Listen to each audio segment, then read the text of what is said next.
Louvado seja nosso Senhor Jesus Cristo. Nós estamos reunidos neste domingo para uma nova reflexão sobre o mistério da Eucaristia em duas partes.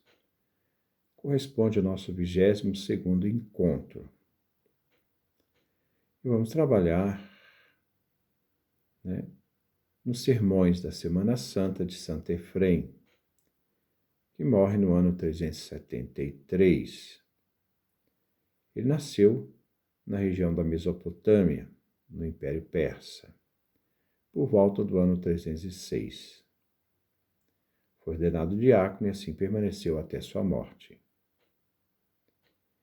Ele faz parte do cristianismo oriental, fora do Império Romano. Um cristianismo de tradição judeu-cristã ortodoxa. Vamos meditar com ele e depois, mais adiante, nós vamos trabalhar essa reflexão ligada então a Teodoro de Mopsuestia. Ouçamos este sermão sobre a Semana Santa, um pequeno pedaço do sermão da Semana Santa de Santo Efrém. Foi uma tarde perfeitíssima, em que Cristo realizou a verdadeira Páscoa. Foi uma tarde, a última das tardes, em que Cristo selou a sua doutrina. Tarde cujas trevas foram iluminadas. Tarde do dia 14 de Nissan, a 14ª lua, o dia do sol. Ele mandou que a sinagoga imolasse o cordeiro no 14º de Nissan e que cada ano preparássemos os ázimos. Na véspera, pois, desta Páscoa, impôs à sua igreja a lei de renovar a memória do cordeiro. Fez de nosso Mestre Deus, em que, antes que fosse morto por nós, deu seu corpo e seu sangue. Então, antes que ele fosse morto por nós na cruz, antes que ele morresse na cruz, ele deu seu corpo e seu sangue na Eucaristia. Naquela tarde em que ele deu essa Eucaristia, em que os judeus usavam os ázimos, Jesus construiu a igreja herdeira no mundo de seu sangue. Uma tarde gloriosa, em que se realizaram os mistérios, selou o pacto da aliança antiga,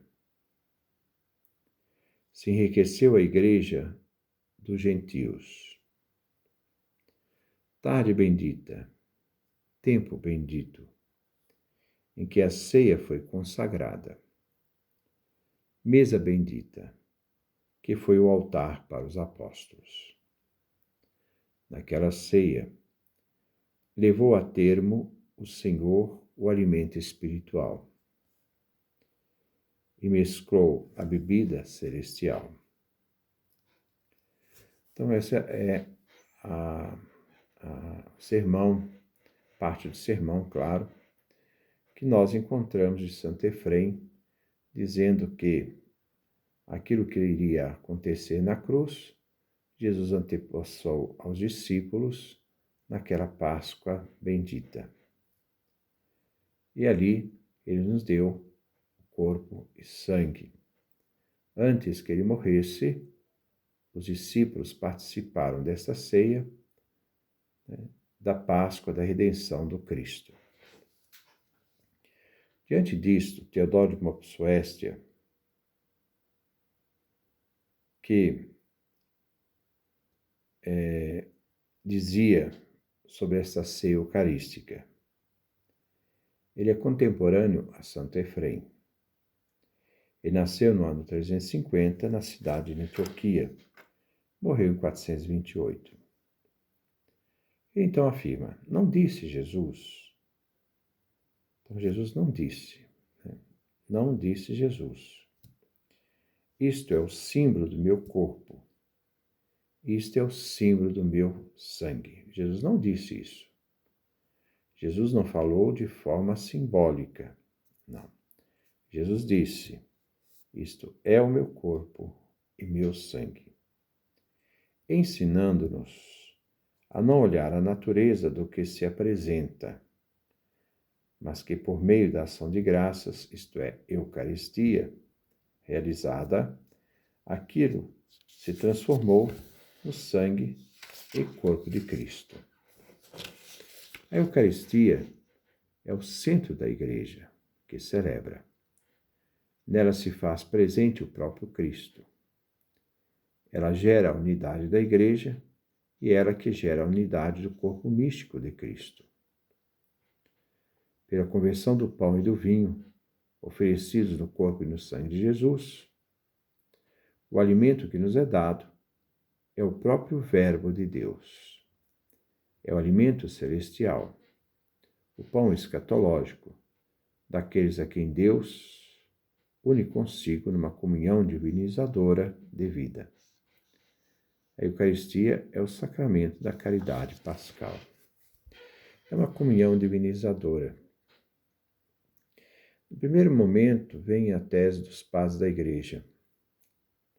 Deus se fez homem para que o homem fosse divinizado. Ao assumir uma verdadeira humanidade, a divindade na pessoa do Filho elevou esta humanidade à divindade. Então, divinizou esta humanidade. E, ao mesmo tempo, esse Deus que divinizou o ser humano é o Deus que expressou que a Eucaristia é, acima de tudo, o sacramento da caridade pascal. Tem em função a expressão do amor do Cristo, que, tendo nos amado, nos amou até o fim. E essa expressão nós podemos ver perpetuada na celebração da Eucaristia, todas as vezes que participamos da Eucaristia, em que essa caridade pascal se atualiza cada vez mais quando a celebramos. Porque nós devemos ter em mente, o cristianismo é, antes de tudo, fé. Ele tem, em última análise, como centro, a pessoa de Jesus Cristo. Nós não acreditamos em qualquer coisa, nós acreditamos numa pessoa, essa centralidade da pessoa de Cristo. No ato em que se constitui nosso Salvador, que é um ato de sua Páscoa.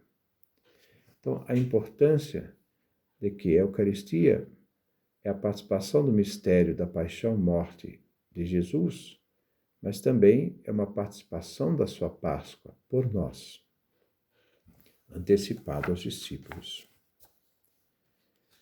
A Igreja, que somos nós, ela tem sua existência como uma realidade divina. A Igreja procede, em primeiro lugar, da descida de Deus ao mundo. Isto é, a Igreja, em primeiro lugar, a partir do momento em que o Verbo, a Palavra, assumiu uma humanidade, se fez carne, essa descida de Deus ao mundo, né? Então ela procede desse ato de descida divina, da manifestação divina na pessoa de Jesus Cristo de Nazaré. A nossa carne. Então essa descida de Deus na nossa carne. Deus se fez homem. O Verbo, a Palavra, se fez carne. E a nossa condição de pecadores. Ele assumiu, fez solidário conosco na nossa condição de pecadores, não ao próprio pecado. A encarnação é esta descida que vai até a cruz. Então, a importância de quando celebramos a Eucaristia, mantermos sempre viva esta memória, esta realidade da presença real de Cristo na cruz e na sua ressurreição, essa centralidade de Cristo. Mais adiante, nós podemos ver então, que a Eucaristia, e nós vamos ver pela conversão do pão e do vinho oferecidos no corpo e no sangue de Jesus Cristo, o alimento que nos é dado pelo próprio Verbo de Deus, é o próprio Verbo, a própria palavra de Deus que se fez homem, que nos dá este sinal, o alimento celestial, o pão escatológico, daqueles a quem Deus une consigo numa comunhão divinizadora de vida, como eu havia falado, coloca para nós uma diferença muito grande entre o batismo e a Eucaristia. Ora, no batismo, como nos demais outros sacramentos, o cristão fica ligado a Cristo. Há uma ligação daquele cristão à pessoa do Cristo e a sua paixão somente em virtude de sua eficácia. Por exemplo, no batismo, nós somos sepultados com Cristo na sua morte para ressuscitar com ele. Mas nós participamos dessa realidade vital do Cristo. Como também nessa tradição batismal, nós encontramos na carta de São Paulo aos Gálatas, no capítulo 2, lá no versículo 19, que diz: eu vivo, mas não eu, é Cristo Jesus que vive em mim. Isto é uma realidade de uma vivência batismal. O cristão se une ao próprio Cristo, substancialmente presente, quando ele então comunga, diferente do batismo, onde o cristão fica ligado a Cristo. Mas na Eucaristia, o cristão se une ao próprio Cristo, substancialmente presente, isto é, realmente presente. E é a ele unido sob a forma de alimento. O apóstolo Paulo, nós encontramos na primeira carta aos Coríntios, a propósito da Eucaristia, não fala somente de comunhão com Cristo, mas de comunhão com seu corpo e seu sangue. O batismo é o sacramento do novo nascimento, que por ser pessoal é adquirido de uma vez para sempre. Então, o sacramento do batismo é único, não se recebe duas vezes. Agora, o alimento, a Eucaristia, é cotidiana e garante a manutenção e a intensidade de vida. Então, diante disto, é preciso que, se o batismo nós recebemos uma única vez, a Eucaristia nós recebemos várias vezes. Porque esse alimento espiritual que nos mantém nesta comunhão, esta comunhão substancialmente da presença do Cristo, isto é, essa presença real, que nos faz participar do próprio mistério do Cristo, ela deve ser realizada sempre, porque o alimento é uma realidade vital, diária, enquanto o batismo não. Então, há uma diferença muito grande entre batismo. O batismo se recebe uma única vez. Muitas vezes, algumas pessoas têm essa prática de alguns grupos cristãos de rebatizar. Sabe que é uma pura ignorância da parte deles. O batismo é único, é um só batismo. faz lembrar aqui que eles, no fundo, professam a fé da Igreja de Cartago, de modo especial de um movimento separatista chamado Donatista. Também faziam também outro movimento de um grupo, né, que existiu na Igreja Antiga, o grupo de Novaciano, que rompeu com a Igreja e iniciou a prática do rebatismo. A Igreja Donatista, a Igreja Novaciana, tinha essa prática. Tertuliano também sempre fomentava essa prática. Tertuliano, que no final praticamente da vida, abandonou a Igreja, rompeu com a Igreja por causa do seu rigorismo moral, seu rigorismo religioso, na parte moral. Então, diante disto, não há na Igreja, tradição antiga, essa prática de rebatizar. O batismo é único, porque o autor do batismo é Jesus Cristo. Não é o ministro que batiza, é Cristo que batiza. E aquele ministro está agindo na pessoa do Cristo para o batizado. Já a Eucaristia, é o próprio Cristo que se dá em alimento por nós. E a presença daquela Eucaristia é a presença do próprio Verbo, da própria palavra que se fez carne.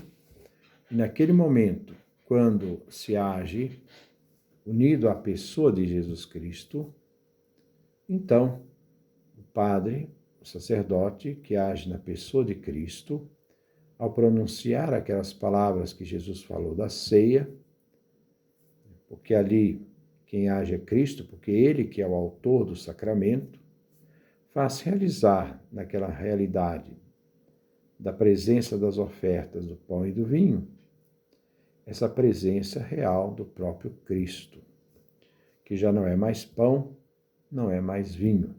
Se vê pão, mas é corpo de Cristo. Se vê vinho, mas é sangue de Cristo. Pão e vinho refletem a realidade da aparência, mas a realidade da transformação daquilo que significam. Então nós comungamos, e um alimento diário, alimento do dia a dia, nós comungamos o próprio Cristo Senhor. Ele que é a razão da nossa esperança e da nossa fé. Mas eu quero terminar só com a expressão: o cristianismo é, antes de tudo, fé. Mas fé em quê? Em quem? Aliás, não em que coisa, mas em quem? É uma pessoa. Isto é, ele é centralizado, centrado na pessoa de Jesus Cristo. Ele é a razão da nossa fé. Mesmo naquele ato em que se constitui nosso Salvador, que é o ato de sua Páscoa.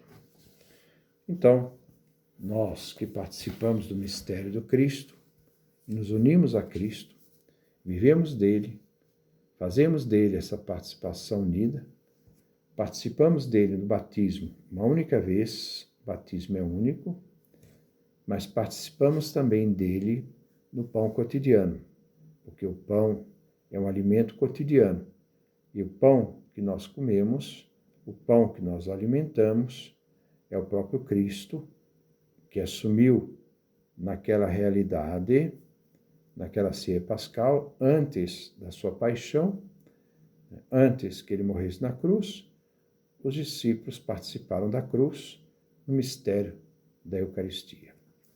Então, que a gente possa meditar esta semana sobre essa grandiosidade deste mistério cotidiano. Ninguém alimenta um dia e depois 3 dias, ou depois passa de alimentar só quando der vontade. Não. Nós precisamos desse alimento diário. É ele que nos fortalece, é ele que nos dá a vida, para mantermos firmes na nossa caminhada em comunhão com Jesus Cristo. Eu vivo, mas não eu, Cristo Jesus vive em mim. Que Deus nos dê a sua graça, a sua bênção, a sua face resplandeça sobre nós.